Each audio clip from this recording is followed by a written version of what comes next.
Senior Analyst at Mackenzie Intelligence Services, Stuart Ray. Hi again, Stuart. Now, I know that you've been examining these satellite images. What's happening in Mariupol?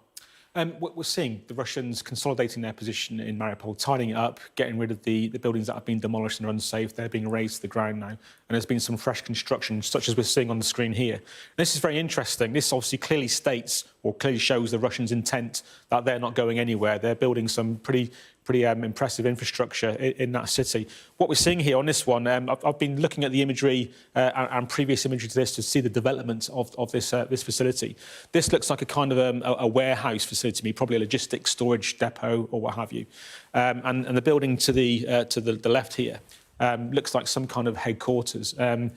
We've got some pretty good security fencing around there. We can see the lighting on the security fencing. And over just above the building there, we've got a separate walled or fence compound.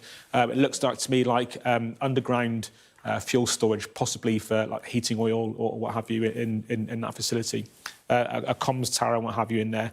I think this is a headquarters building of some kind, possibly not necessarily military. We've got the ornamental trees placed around it to make it look pleasing. So it's quite an interesting facility that they're building there in amongst residential properties. Obviously, that causes a headache if it's going to be targeted for a military strike. Yeah, but what can we discern from it? I mean, we can see what they're building, but what does it mean? It's them consolidating their position, garrisoning the town, bringing more security in there. There is a kind of there is a partisan operation by the Ukrainians that are in Mariupol against the Russian forces in there.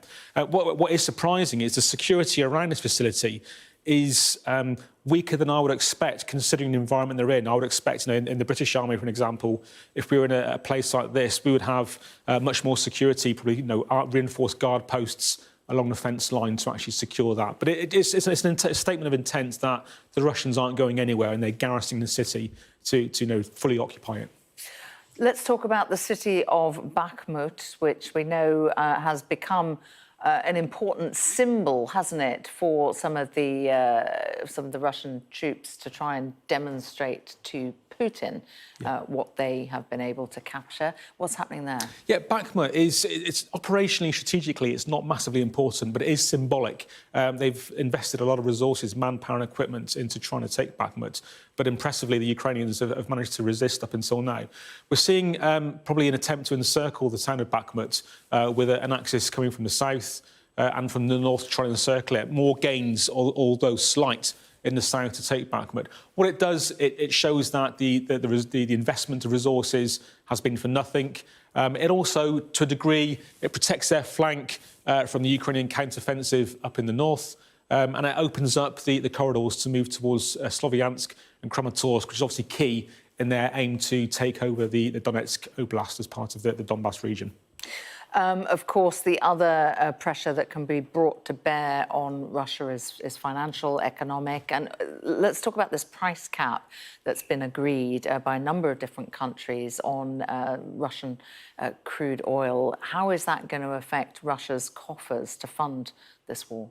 In the first place, it's not going to have a massive, dramatic effect on it. It's not going to have a catastrophic effect on their economy to support the war. It's going to be very difficult to police.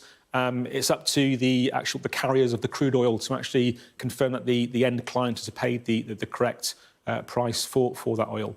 But obviously there are other state actors that are going to buy the oil from Russia at whatever price they want to. They're more aligned to Russia than they are to the West and have a different stance over the war in Ukraine.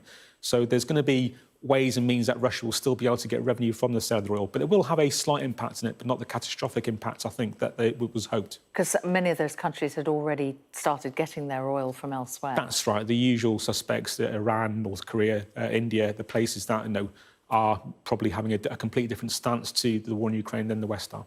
OK.